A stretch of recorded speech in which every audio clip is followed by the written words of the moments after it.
Siapa itu Monkey D. Dragon? Monkey D. Dragon adalah pemimpin pasukan revolusioner yang dikenal sebagai ancaman terbesar bagi pemerintah dunia dalam cerita One Piece. Ia memegang gelar sebagai kriminal paling berbahaya di dunia karena kegiatannya menentang rezim tirani pemerintah dunia. Uniknya, Dragon merupakan putra dari pahlawan angkatan laut Monkey D. Garp dan ayah kandung dari tokoh protagonis Monkey D. Luffy. Hubungan keluarga ini menjadikannya sosok yang menarik. Terlahir dari keluarga marinir ternama, namun memilih jalan berlawanan sebagai revolusioner. Dragon pertama kali muncul di Ars Logtown, di mana ia menolong Luffy lolos dari kejaran Kapten Smoker. Sejak itu, ia kerap muncul secara misterius sebagai figur latar yang berpengaruh besar pada peristiwa dunia. Meskipun jarang disorot langsung, keberadaan Dragon membayangi plot utama sebagai dalang gerakan revolusi anti pemerintah dunia. Masa lalu dan latar belakang. Dragon lahir 55 tahun yang lalu di kerajaan Goa, East Blue, sebagai putra dari Garp.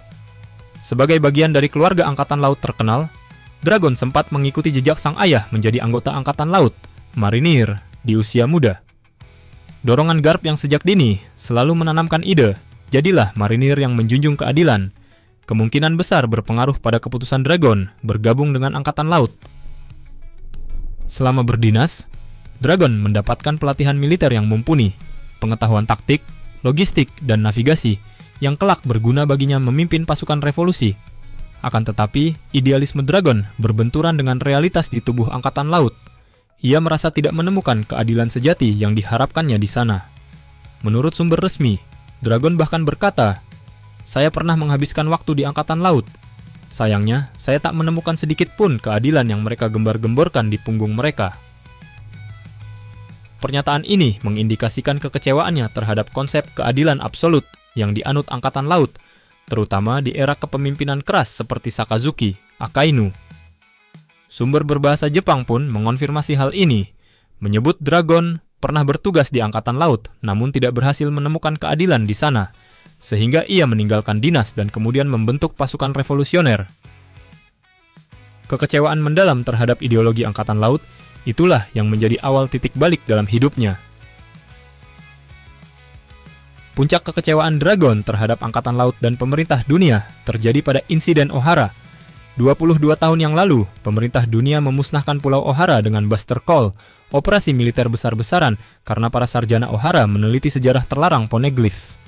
Dragon yang saat itu berusia sekitar 33 tahun menyaksikan sendiri kehancuran Ohara dan kebiadaban pemerintah dunia terhadap para ilmuwan tak berdosa. Ia datang ke reruntuhan Pulau Ohara beberapa bulan setelah tragedi tersebut untuk memberi penghormatan kepada para korban, khususnya kepada Profesor Clover yang dikenalnya secara pribadi. Clover adalah arkeolog utama Ohara yang tewas dibunuh, dan Dragon sangat menghormatinya sebagai rekan sepemikiran. Melihat buku-buku dan pengetahuan Ohara dibakar habis, serta kematian Clover, hati Dragon terguncang. Tragedi Ohara inilah yang memicu perubahan besar pada diri Dragon. Kematian Clover mendorong Dragon meninggalkan prinsip lamanya yang anti-perang, karena ia sadar tindakan damai saja tidak cukup menghadapi tirani sebesar pemerintah dunia. Di lokasi Ohara tersebut, Dragon bertemu dengan Dr. Vegapunk, ilmuwan jenius yang juga datang untuk berduka. Keduanya berdiskusi tentang kejadian itu, dan Dragon menyatakan tekadnya. Ia bersumpah akan membentuk sebuah pasukan yang mampu melawan pihak-pihak yang bertanggung jawab atas pembantaian Ohara, agar tragedi serupa tak terulang kembali. Momen ini menandai lahirnya ide revolusi global dalam benak Dragon.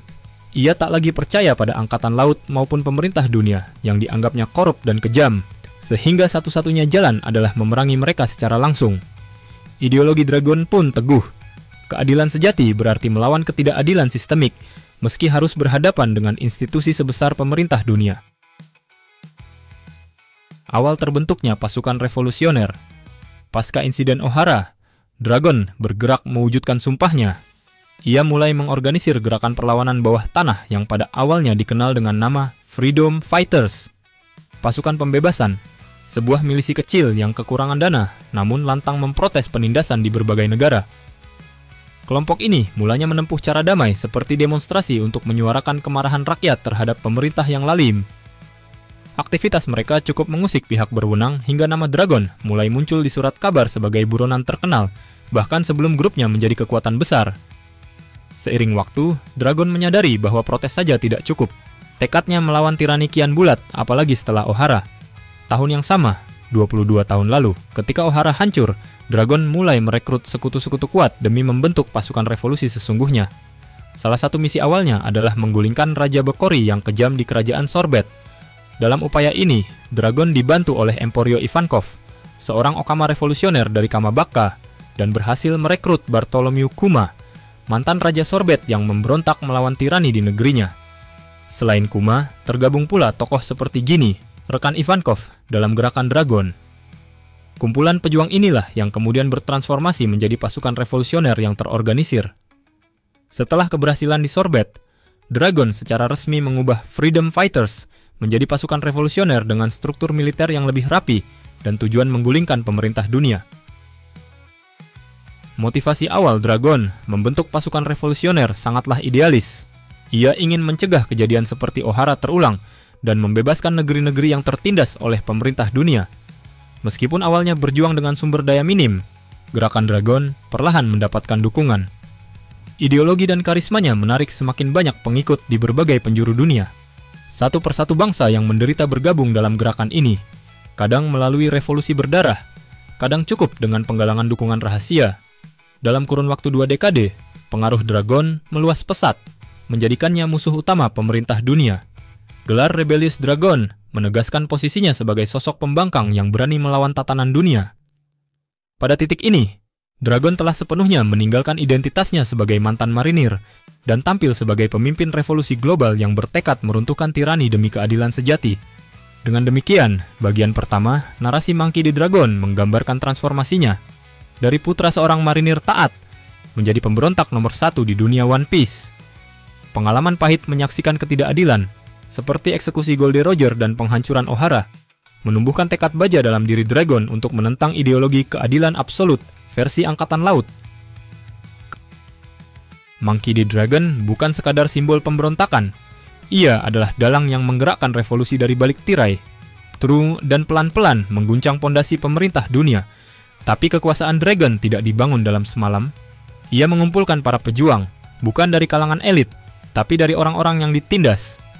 Perekrutan para pendiri revolusi, Dragon memulai gerakannya dengan 2 sekutu awal yang sangat kuat. Emporio Ivankov, ratu dari kerajaan Kamabaka, tokoh flamboyan yang bisa mengubah hormon manusia, dan sangat dicintai oleh komunitasnya. Bartholomew Kuma, mantan Raja Sorbet, yang rela meninggalkan tahtanya demi memperjuangkan keadilan. Bersama mereka, Dragon membentuk fondasi pasukan revolusioner. Tapi tidak berhenti di situ. Ia juga menemukan Sabo, anak bangsawan yang menolak kelas sosialnya. Setelah selamat dari insiden kapal dan kehilangan ingatannya, Sabo dirawat oleh Dragon. Ia tumbuh sebagai murid dan kini menjadi kepala staf pasukan revolusioner, posisi nomor 2 setelah Dragon. Dragon tidak sembarangan memilih orang. Ia merekrut mereka yang punya luka dan menjadikannya kekuatan. Struktur pasukan revolusioner. Pasukan revolusioner bukan sekadar geng pembangkang. Mereka adalah organisasi militer global dengan struktur yang rapi dan regional. Mereka terbagi ke dalam 5 tentara utama. East Army dipimpin Belo Betty, West Army dipimpin Morley, North Army dipimpin Karasu, South Army dipimpin Lindbergh, dan Grand Line Army dipimpin Ivankov.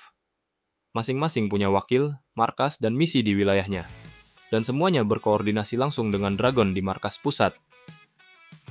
Awalnya, mereka bermarkas di Pulau Baltigo.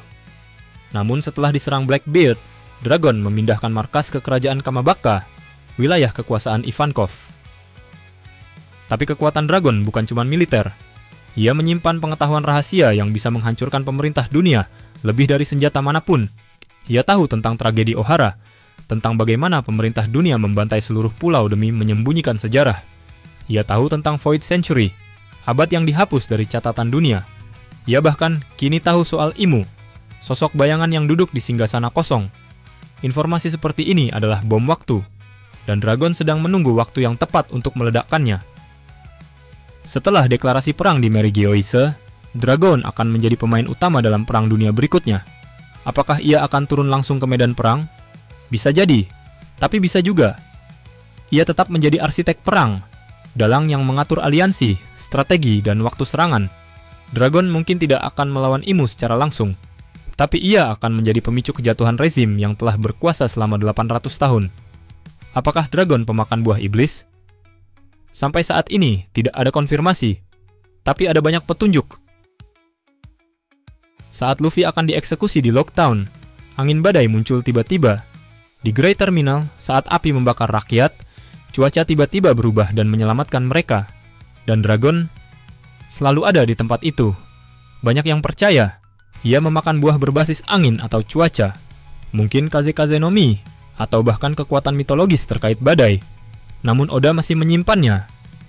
Menunggu saat yang tepat untuk dragon menunjukkan kekuatannya yang sebenarnya. Penutup Monkey D. Dragon adalah bayangan yang menggerakkan dunia. Ia tidak mencari popularitas. Ia tidak butuh pujian. Yang ia inginkan hanyalah keadilan sejati. Bukan dari sistem, tapi dari pilihan hati. Dan saat dunia mulai runtuh, ketika pemerintah dunia kehabisan kebohongan, dragon akan berdiri, bukan sebagai raja, tapi sebagai simbol perubahan yang tidak bisa dibungkam. Kalau kamu percaya dragon adalah pahlawan yang bekerja dari bayangan, tulis komentar. Dragon adalah api revolusi. Like, subscribe, dan nyalakan lonceng, karena kita akan terus bongkar rahasia One Piece lainnya.